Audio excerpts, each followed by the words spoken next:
Study with Sudhir आपके अपने digital classroom में आपका स्वागत है। आज मैं इस वीडियो में बताऊंगा कि मैकबेथ की आखिरकार कहानी क्या है। मैकबेथ मैंने पढ़ी थी अपने कॉलेज के दिनों में और मेरे पास इसके इतने कोपियस नोट्स थे, इतने डिटेल्ड नोट्स थे, हैंड रिटन नोट्स थे। मैं काफी अच्छे नोट्स बनाता था जो कि मैंने सारे अपने जूनियर को दे दिए। तो काश अगर मुझे मालूम होता कि आज मेरे को ये पढ़ाना है 30 साल बाद, शायद उन नोट्स को रखता।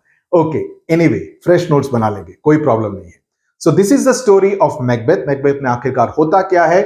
ये एक एक्टर का चित्र है जिन्होंने मैकबेथ का पात्र निभाया था and you can see from his body language की there is a lot of pain, दर्द है, एगनी है उनके बॉडी लैंग्वेज में, उनके फेशियल एक्सप्रेशन में। और मैकबेथ की कहानी यही है। मैकबेथ मेरे ख्याल से मैं तो मानूंगा कि टेम्पेस्ट से ज्यादा बेहतर नाटक है। ओके, इसको लिखा गया था 1606 में, ओके 1606 में, and this is considered one of the shortest tragedies. Tragedies काफी लिखे हैं शेक्सपियर ने, किंग लियर हो या हैमलेट हो, लेकिन मैकबेथ का सबसे छोटा ट्रेजेडी है लेकिन सबसे ज्यादा इंटेंस ट्रेजेडी है। टेम्पेस्ट, किंग लियर, हैमलेट वगैरह एक अलग किस्म के नाटक है, specially King Lear and Tempest in particular. Okay, ये एक कहानी है, ये एक कहानी है। इस जाने से पहले मैं आपको इसके दो चित्र दिखाता हूं, दो कवर्स दिखाता हूं, और आपको इन चित्रों से ही एक तरह से पता चल जाएगा, इन बुक कवर से पता चल जाएगा कि मैकबेथ की कहानी आखिरकार है क्या। This indicates what? राजपाट, मुकुट, यानी कि राजा। लेकिन उसके नीचे राजा का चित्र नहीं है, एक स्कल का चित्र है। तो इससे क्या पता चलता है कि मृत्यु, हत्या एक तरह से इस पूरे प्ले का, एक नाटक का एक प्रमुख थीम है। ओके, तो कवर देखने से आपको अंदाजा हो जाएगा कि अंदर कवर स्टोरी में क्या हो सकता है, नाटक में क्या हो सकता है। दूसरा कवर देखते हैं। ये चेस का किंग का पीस है लेकिन उस पर खून लगा हुआ है।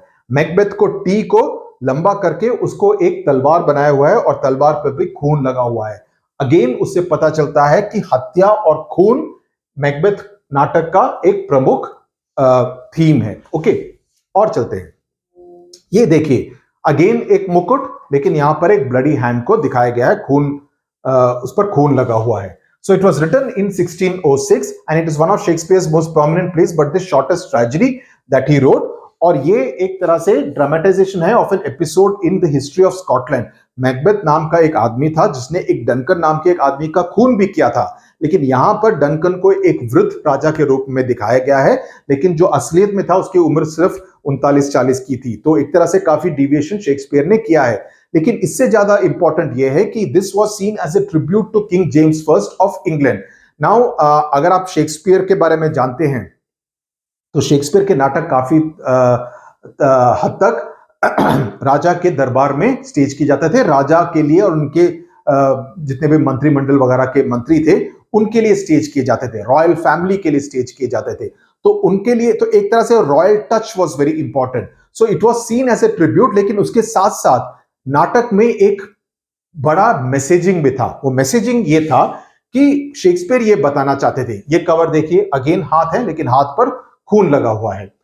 He wanted to caution against abuse of power and political violence, कि राजनीतिक हिंसा अगर हो और जो सत्ता है या जिस तरह की शक्ति है उसका दुरुपयोग हो तो उसके परिणाम क्या हो सकते हैं, उससे किस तरह का एक एंड रिजल्ट हो सकता है, उसके बारे में इस प्ले के द्वारा जेम्स वन को एक तरह से चेतावनी या एक तरह से एडवाइस देना चाहते थे William Shakespeare. Okay, It dramatizes the physical and psychological effects of political ambition on those who seek power. इस लाइन का इस्तेमाल आप आंसर्स में भी कर सकते हैं कि जो अगर आप बहुत ही ज्यादा एम्बिशियस हैं कि मेरे को राजनीतिक सत्ता चाहिए, तो उसके लिए अगर आप कुछ गलत काम करेंगे तो उसका जो फल होगा उसको भी आपको भुगतना पड़ेगा।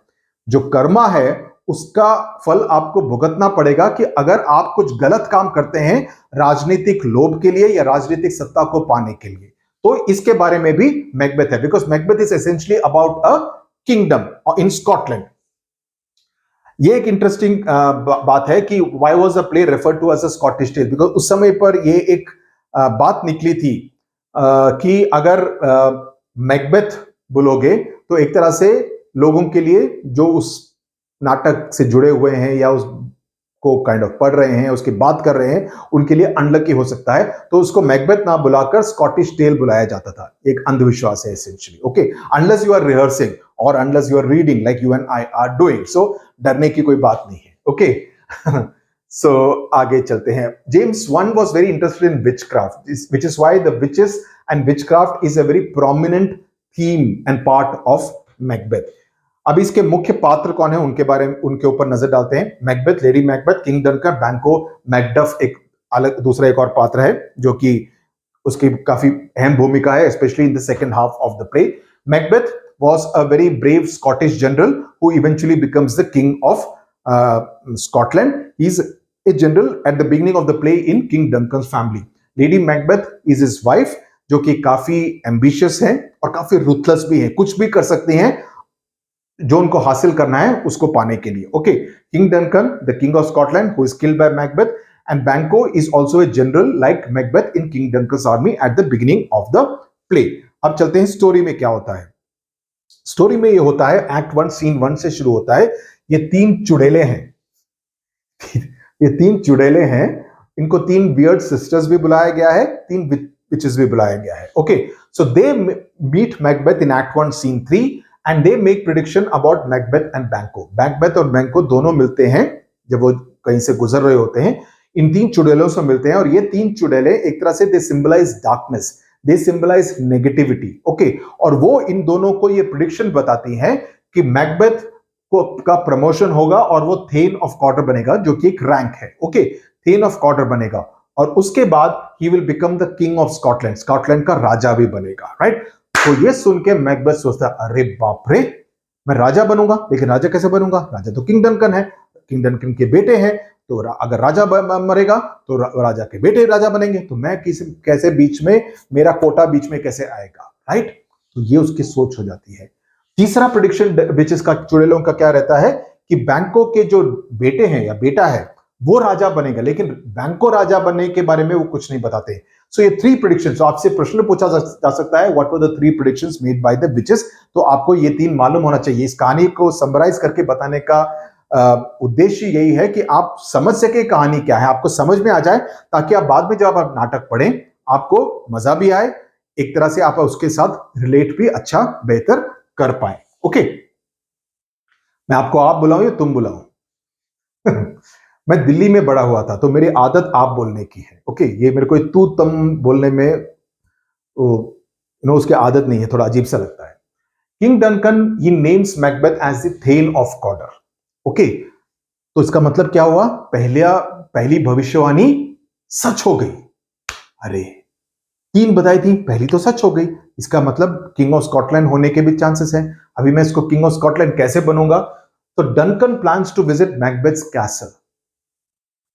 तो Macbeth's, that is Macbeth and lady Macbeth, lady Macbeth को मैकबेथ बताता है कि देखो मैं 3 चुड़ैलों से मिला, उन्होंने इस तरह की भविष्यवाणी बताई है, उसमें से पहली भविष्यवाणी तो सही होगी, तो लेडी मैकबेथ बोलती है दूसरी भविष्यवाणी को सफल करने के लिए, को सच बनाने के लिए मैं तुम्हारी मदद करूंगी। कैसे मदद करूंगी, हम डनकन का मर्डर कर देंगे, उसका खून कर देंगे जब वो हमारे कासल में आ रहा है, और वही होता है, वो मर्डर कर देता है। हालांकि मैकबेथ पहले थोड़ा सा संकोच करता है, लेकिन लेडी मैकबेथ जैसे मैंने कहा काफी रूथलेस है, काफी एम्बिशियस है। राइट, वो किसी भी कीमत पर किंगडम को, राजपाट को काइंड ऑफ हासिल करना चाहती हैं, तो वो खून करने के लिए पुश करती है मैकबेथ को। So Macbeth kills Duncan and the blame falls on Duncan sons.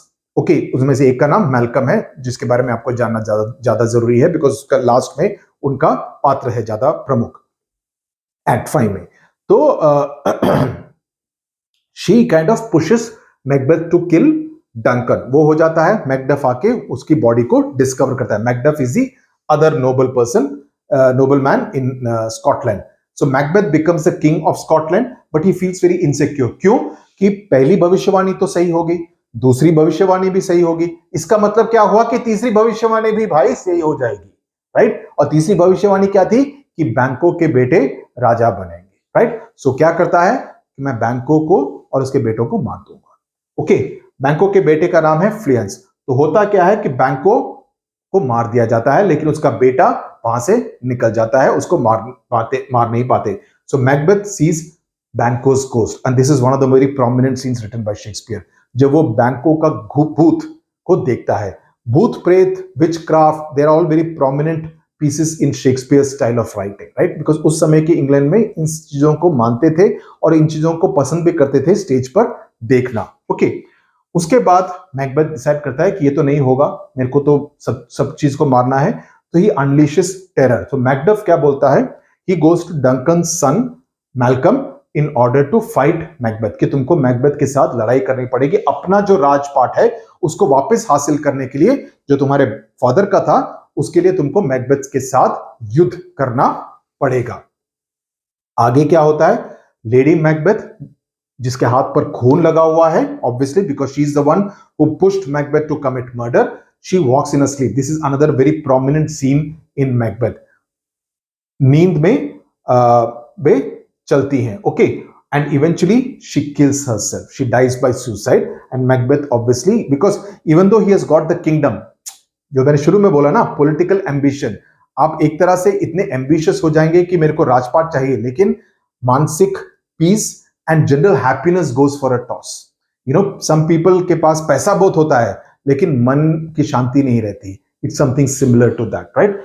In the battle Macbeth is killed and Malcolm becomes a king. अरे, आप कहेंगे कि अरे फ्लुएंस को किंग बना था, फ्लुएंस बाद में किंग बनेगा। शेक्सपियर ने एक तरह से ओपन एंडेड छोड़ दिया है कि अभी शायद फ्लुएंस छोटा है, राइट? तो मैल्कम राजा बनता है, तो एक तरह से ही रिक्लेम्स द किंगडम जो मैकबेथ ने उसके फादर को किल करके, डंकन को मार के उसने हासिल की थी, स्कॉटलैंड की का राजपाट। तो ये कहानी है मैकबेथ की। ओके, अब हम धीरे धीरे से लाइन बाय लाइन हर सीन का एक्सप्लेनेशन देंगे और मैं उम्मीद करूंगा कि आपको इससे काफी मदद मिलेगी। Thank you very much for watching, all the best, tata, bye bye.